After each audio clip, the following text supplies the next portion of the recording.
Learning to turn a flat circle into a three-dimensional object is the secret sauce to drawing anything from portraits to landscapes. All you need is a piece of paper, an HB pencil for light lines, a 2B or 4B pencil for darker shadows, and a clean eraser. Let's get started. Step 1 is the foundation. Don't worry about getting a perfect circle on the first try. Instead of drawing one heavy line, use a technique called ghosting.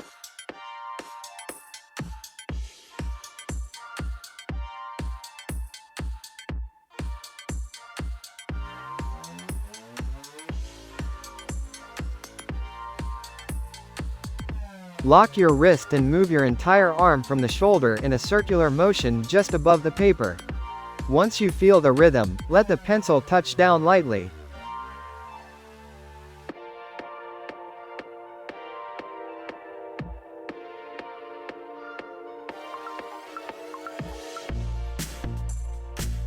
Keep these lines very faint. We call these searching lines. Use your eraser to gently trim the edges until you have a shape you're happy with. It doesn't have to be perfect. Organic shapes have more character anyway.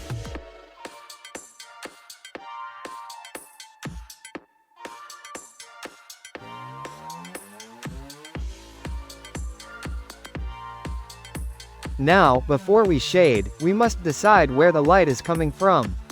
For this tutorial, let's imagine our light source is at the top left corner.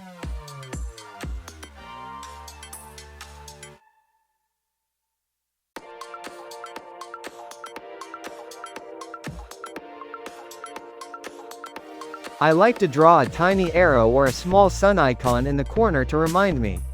This dictates everything. The area closest to the light will be our highlight, and the area furthest away will be our core shadow.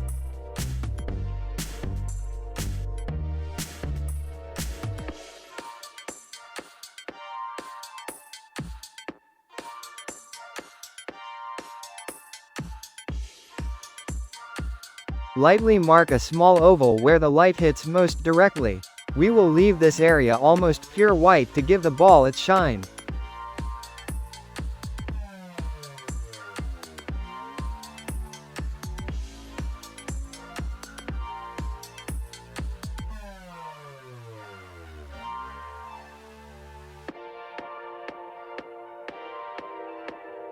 Switching to your HB or 2B pencil, start adding a very light layer of graphite.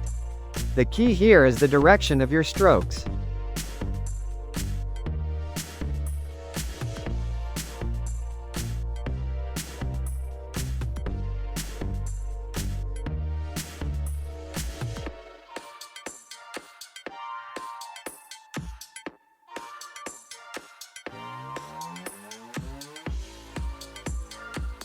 Avoid shading in straight, flat lines. Instead, follow the curve of the ball. Use circular or contour strokes. This reinforces the idea that the surface is rounding away from the viewer.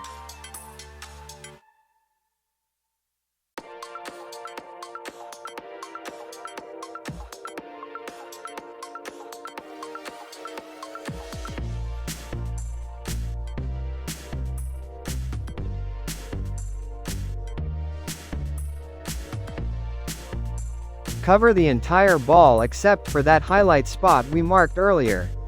This is our mid-tone. It establishes the local color of the object.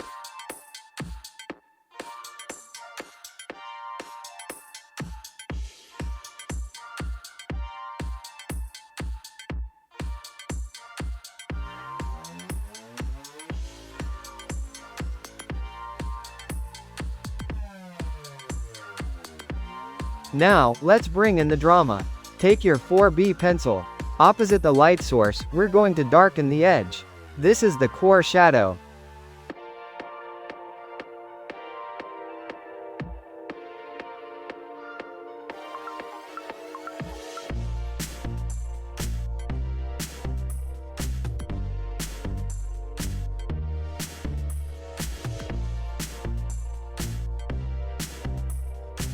But here is a pro tip. Do not shade all the way to the very edge. Leave a thin, pale sliver at the bottom right rim. This is reflected light.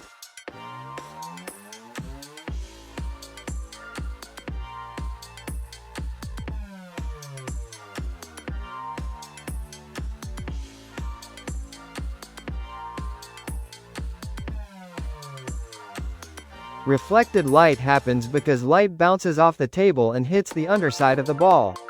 It's the difference between a flat drawing and a professional-looking sketch. Blend the core shadow into the mid-tones using a lighter touch.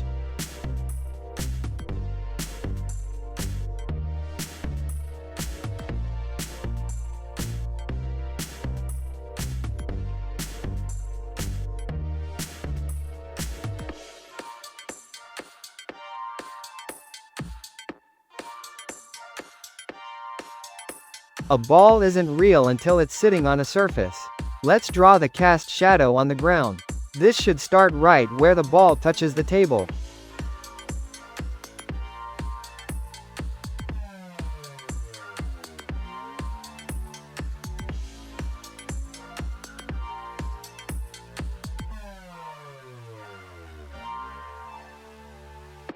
The shadow is darkest and sharpest right at the base, the occlusion point.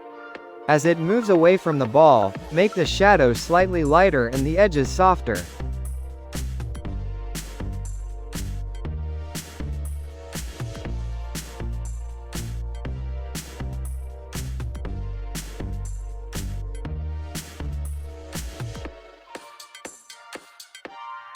Notice how the cast shadow anchors the object. Suddenly, your ball isn't floating in space, it has weight and presence.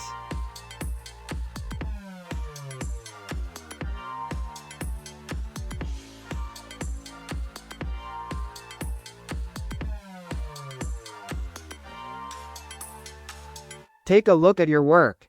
Use your eraser to clean up the edges and brighten the highlight if it got a bit muddy. If you want a smoother look, you can use a blending stump or even a tissue to soften the transitions.